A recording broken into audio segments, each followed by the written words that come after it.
നമസ്കാരം. സോഡിയാക് മീഡിയയിലേക്ക് എല്ലാ പ്രേക്ഷകർക്കും സ്വാഗതം.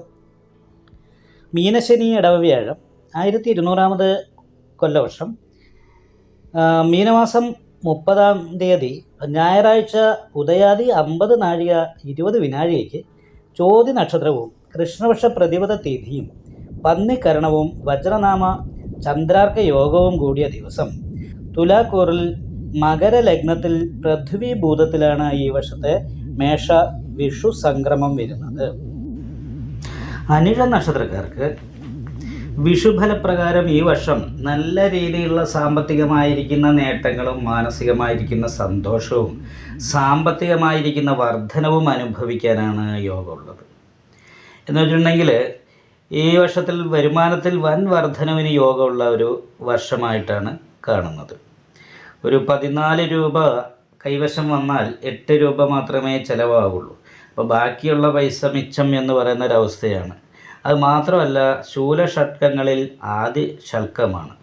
അപ്പോൾ ആദ്യ ശൽക്കക്കാരെ സംബന്ധിച്ചിടത്തോളം വളരെ നല്ല അനുകൂലമായിരിക്കുന്ന ഗുണമാണ് കാണുന്നത്. എല്ലാ അഭീഷ്ടങ്ങളും സാധിക്കാനായിട്ട് യോഗമുള്ള ഒരു വർഷമാണ്.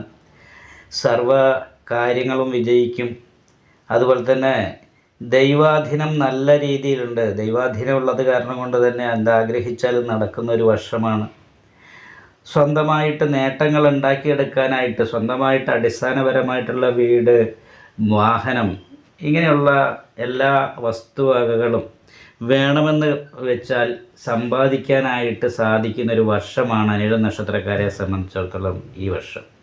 അപ്പോൾ ഈ വർഷത്തിൽ കർമ്മസംബന്ധമായിരിക്കുന്ന ഗുണങ്ങളും കുടുംബ സംബന്ധമായിട്ടുള്ള നേട്ടങ്ങളും അനുഭവിക്കാനായിട്ട് സാധിക്കും. അകന്ന് നിന്ന വ്യക്തികൾക്കൊക്കെ ആയിട്ട് ബന്ധപ്പെട്ടിട്ട് നമ്മൾ മാനസികമായിട്ട് അകൽച്ചയുള്ളവരും അടുത്തത് അവരുടെ ആ മാനസിക വിഷമങ്ങളൊക്കെ മാറി നമ്മളോട് കൂടുതൽ താല്പര്യം വർദ്ധിക്കുകയും അതുകൊണ്ട് തന്നെ മാനസികമായിട്ടുള്ള സന്തോഷം അനുഭവിക്കാൻ ഇടവരികയും ചെയ്യും. അനിഴ നക്ഷത്രക്കാർക്ക് കഴിഞ്ഞ വർഷവും വലിയൊരു ദോഷം ഉണ്ടായിരുന്നില്ല, നല്ല സമയമായിരുന്നു. ഈ വർഷത്തിലും അതുപോലെ തന്നെ നല്ല അനുകൂലമായിരിക്കുന്ന ഗുണഫലങ്ങൾ അനുഭവിക്കാനായിട്ട് ഈ വിഷുഫലപ്രകാരം സാധിക്കുന്നതാണ്. ഇപ്പോൾ 7-ലാണ് വ്യാഴം സഞ്ചരിക്കുന്നത്. എന്നാൽ മെയ് മാസത്തിൽ കഴിഞ്ഞാൽ അഷ്ടമത്തിലേക്ക് വ്യാഴം മാറുന്നുണ്ട്. എങ്കിലും കണ്ടകശനി മാറും. പക്ഷേ 5-ാം ഭാവത്തിലേക്ക് ശനി മാറുമ്പോൾ കുറച്ചൊരു മാനസികമായിട്ടുള്ള ടെൻഷൻ അനുഭവപ്പെടാൻ സാധ്യതയുള്ളത് കൊണ്ടൊന്ന് ശ്രദ്ധിക്കുന്നത് നന്നായിരിക്കും. ദൈവാധീനം വർദ്ധിക്കാനായിട്ടുള്ള പരിഹാരങ്ങൾ ചെയ്യാനായിട്ടുള്ള ശ്രദ്ധ നല്ല രീതിയിൽ വേണം. മറ്റുള്ള രീതിയിലൊക്കെ ചിന്തിക്കുന്ന സമയത്ത് ചെയ്യുന്ന പ്രവൃത്തിയിലൊക്കെ വിജയിക്കാനുള്ളൊരു യോഗവും സന്തോഷം അനുഭവിക്കാനുള്ള യോഗവും കാണുന്നു. നിങ്ങൾക്ക് ഈ വീഡിയോ ഇഷ്ടപ്പെട്ടാൽ ലൈക്ക് ചെയ്യുക. നിങ്ങളുടെ അഭിപ്രായങ്ങൾ കമൻറ്റ് ചെയ്യാം. ജ്യോതിഷവുമായി ബന്ധപ്പെട്ട കൂടുതൽ കാര്യങ്ങൾ അറിയാൻ ഈ ചാനൽ സബ്സ്ക്രൈബ് ചെയ്യുക. ഞങ്ങളുടെ ഓൺലൈൻ കൺസൾട്ടൻസി നമ്പർ താഴെ ഡിസ്ക്രിപ്ഷൻ ബോക്സിൽ കൊടുത്തിട്ടുണ്ട്.